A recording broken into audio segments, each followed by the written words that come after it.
আসছে যে সাহাবায়ে কেরাম রাদিয়াল্লাহু তাআলা আনহু তাকবীর উলায় কিরকম পাবন্দি করতেন, তাকবীর উলার সাথে তারা কিভাবে নামাজ আদায় করতেন।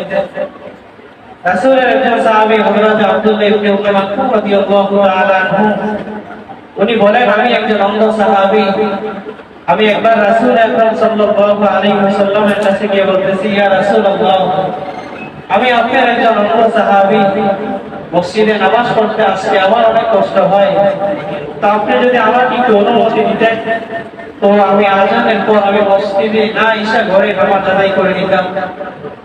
রাসূল আকরাম সাল্লাল্লাহু আলাইহি ওয়াসাল্লাম এই সাহাবীকে বলতেছেন, হে আব্দুল্লাহ ইবনে উম্মে মাকতুম, মসজিদ থেকে যখন মুয়াজ্জিন সাহেব আযান দেয় তুমি কি আযান শুনতে পাও? তো আব্দুল্লাহ ইবনে উম্মে মাকতুম রাদিয়াল্লাহু তাআলা বলতেছে, হ্যাঁ ইয়া রাসূলুল্লাহ, মুয়াজ্জিন সাহেব যখন পাঁচ ওয়াক্ত নামাজের সময় আযান দেয় আমি তো আমার দুই কানে স্পষ্টভাবে আযান শুনতে পাই। রাসূল আকরাম সাল্লাল্লাহু আলাইহি ওয়াসাল্লাম এই কথা শোনার পর বলতেছে, হে আব্দুল্লাহ ইবনে উম্মে মাকতুম, শোনো, তাহলে তোমার জন্য পাঁচ ওয়াক্ত নামাজ মসজিদে এসে আদায় করতে হবে, ঘরে নামাজ পড়ার কোনো সুযোগ নেই। উনি একজন অন্ধ সাহাবী, রাসূলের কাছে আয়েশা একটু জামাতটা ঘরে আদায় করবে একটু অনুমতি চাইছে, কিন্তু রাসূল অনুমতি দেয় না। একজন অন্ধ সাহাবীকে যদি এরকম কঠোরভাবে জামাতের পাবন্দি করা হয়, আমার আপনার উপর কি করা দরকার? আমার আপনার তো দুইটা চোখ ভালো আছে, দুইটা কান ভালো আছে, দুইটা হাত ভালো আছে, আমরা সুন্দরভাবে আযান শুনলে মসজিদে আসতে পারি, কিন্তু ওই সাহাবায়ে কেরাম বলতেছে যে আমার দুইটা চোখ নাই। আমি রাসূলের কাছে গিয়েছিলাম একটু অনুমতি নেওয়ার জন্য যে যখন আযান হবে আমি একটু ঘরে নামাজ আদায় করব, কিন্তু রাসূল আমাকে অনুমতি দেন নাই। আমি একজন অন্ধ সাহাবী, রাসূল আমাকে কঠোরভাবে বলেছেন যে, হে আব্দুল্লাহ ইবনে উম্মে মাকতুম, ভালো করে শোনো, তুমি যেহেতু মুয়াজ্জিন সাহেবের আযান শুনতে পাও, তাহলে তোমার জন্য ওয়াজিব হলো তুমি মসজিদে এসে জামাতের সহিত নামাজ আদায় করা। এরকম ভাবে আরেক সাহাবীর ঘটনা পাওয়া যায়, ওদের কাপড় ছিল একটা, স্বামী আর স্ত্রী দুইজন এক কাপড়ে নামাজ আদায় করত। হাদিসের কিতাবের মধ্যে পাওয়া যায় যে হযরত আব্দুল্লাহ আনসারী রাদিয়াল্লাহু তাআলা আনহু যখন আযান হইতো উনি সবার শেষে মসজিদে আগমন করতেন, আবার রাসূলের পিছে জামাতের সহিত নামাজ আদায় করে রাসূল যখন সালাম ফিরাইতেন উনি সঙ্গে সঙ্গে বাড়িতে চলে যেতেন। তো একদিন, দুই দিন, তিন দিন সাহাবায়ে কেরাম রাসূল আকরাম সাল্লাল্লাহু আলাইহি ওয়াসাল্লামকে বলতেছেন, ইয়া রাসূলুল্লাহ, আপনার একজন সাহাবী আব্দুল্লাহ আনসারী রাদিয়াল্লাহু তাআলা আনহু উনি যখন মসজিদে নববীর মধ্যে আযান হয় উনি মসজিদের মধ্যে সবার শেষে আসে, আবার যাওয়ার সময় সবার আগে চলে যায়। নামাজের পরে যে তাসবিহ তাহলিল ইবাদতগুলো আছে, নামাজের পরে যে সুন্নাতগুলো আছে উনি মসজিদের মধ্যে কিছুই আদায় করে না।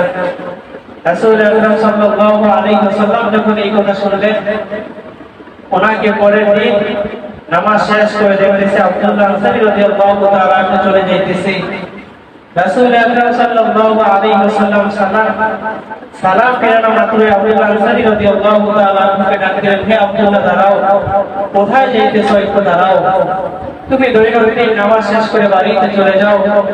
নামাজের পরে যে তাসবিহ তাহলিল ইবাদতের আমল আছে, নামাজের পরে যে সুন্নাতগুলো আছে তুমি তো কিছুই আদায় করো না, কারণ কি? এই কথা শুনতে দেরি আছে আব্দুল্লাহ আনসারী রাদিয়াল্লাহু তাআলা হাওমা করে কান্না করা শুরু করে দিল আর বলতেছে, ইয়া রাসূলুল্লাহ, আপনি একটু তাকিয়ে দেখেন, আমার গায়ের মধ্যে যে চাদরখানা দেখা যায় এই একটাই মাত্র চাদর, এটা দিয়ে আমিও নামাজ পড়ি, আমার স্ত্রীও নামাজ পড়ে, আমার ঘরের মধ্যে আমি একটা গর্ত বানিয়ে রাখছি, আমি যখন মসজিদের মধ্যে আসি আমার বিবি ওই গর্তের মধ্যে বসে থাকে, আমি মসজিদে চলে আসি চাদর পরে, আপনার পিছে আমি তাকবীর উলার সহিত নামাজ আদায় করে আমি ঘরে তাড়াতাড়ি চলে যাই, আমি ঘরে গিয়ে সুন্নাত আদায় করি এবং কাপড়টা খুলে আমি গর্তের মধ্যে বসে থাকি, আর এই কাপড়টা পরে আমার বিবি নামাজ আদায় করে, এভাবে আমরা এক কাপড় দিয়ে স্বামী স্ত্রীর জীবন কাটাইতেছি। রাসূল আকরাম সাল্লাল্লাহু আলাইহি ওয়াসাল্লাম বলতেছেন, হে আব্দুল্লাহ, তোমার এত কষ্ট করার কি ছিল? তুমি তো ঘরেই নামাজ পড়তে পারতা।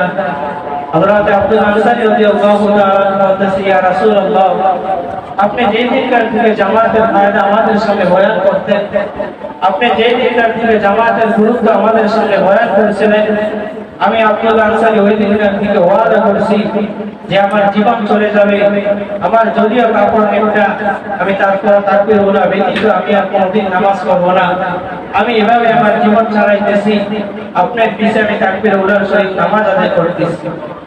সাহাবায়ে কেরাম রাদিয়াল্লাহু তাআলা আনহু একটা কাপড় শর্ত ওরা 5 ওয়াক্ত নামাজ রাসূল আকরাম সাল্লাল্লাহু আলাইহি ওয়াসাল্লামের পিছে এসে পড়ছেন। তাহলে তারা নামাজের কত পাবন্দি করছেন, তাকবীর উলাকে ওরা কত গুরুত্ব দিয়েছেন। হযরত